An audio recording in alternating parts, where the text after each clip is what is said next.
Hello guys, welcome to 5th Generation Hobby Shop and welcome to another unboxing and testing. Shoutout po natin Sir Mike. So meron tayo ditong i-unbox na unit. This is the Crossman American Classic 1322 Variable Pump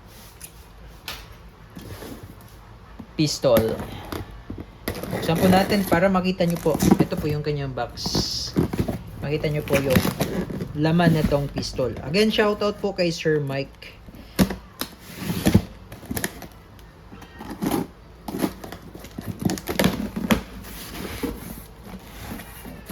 Ayan. Okay, so ulitin ko po, ang model ng unit ay 1322 American Classic Variable Pump Pistol. So, meron tayo mga video nito previously. So, ulitin lang natin. Shoutout kay Sir Mike. Okay, so ito yung mga kasama. Ayan, shoulder stock.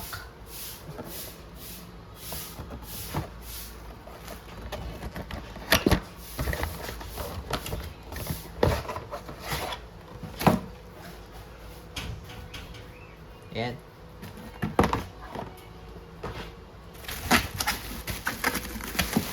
And then, may kasama na rin siyang ammo pouch. Pwede nyo pong ilagay dito yung mga pellets. Ayan.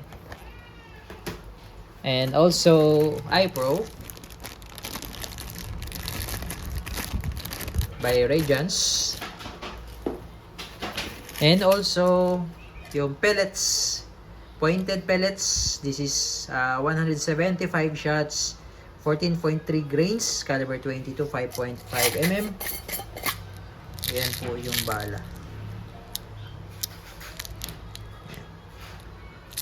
Okay. So, ito yung pistol. Ayan, by Crossman, Air Power, Variable Pump, American Classic, .22 caliber, bolt action, pellet variable pump pistol. Ayan, itsura niya. Okay, so ipapump nyo po ito. Ayan, ipapump nyo po. So, yung kanina pinakita ko po na shoulder stock, ikakabit nyo po siya dito. Alisin nyo lang po yung cover, kaya may screw yan. Tatanggalin nyo po yan, magkabilaan. Tapos, ganyan siya. So, ipapasok. I-insert nyo lang yan. Ipapasok. So, magiging ganyan po ang itsura niya. Oh. Looks like a rifle. Ayan. So, meron siyang shoulder stock. Okay. So, bali ito po ay ipapump. Single shot bolt action po. Ito yung bolt. Ayan.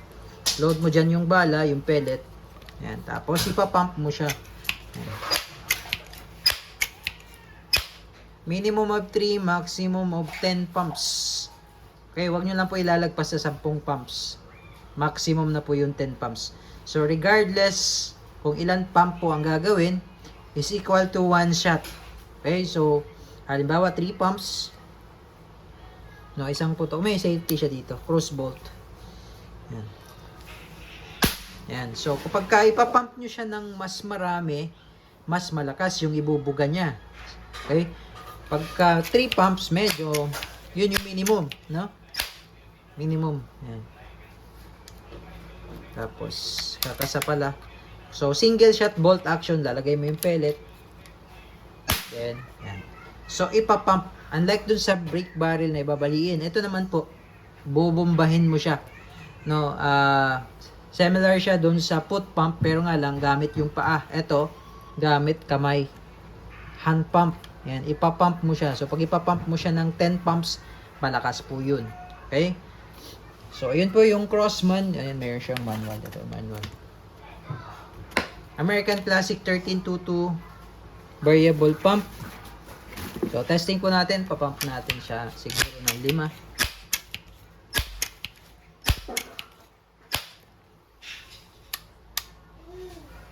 Pellets.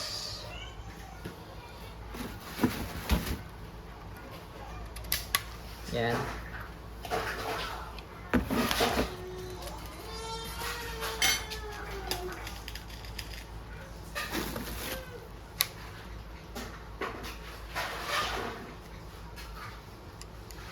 Okay, so yun po.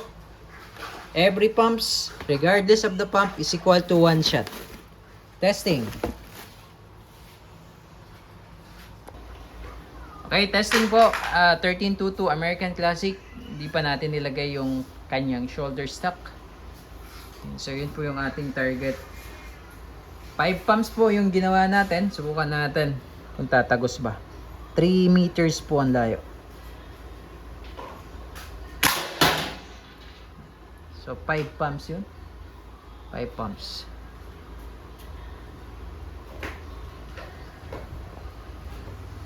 So hindi siya natagos sa 5 pumps. Subukan natin 10 pumps.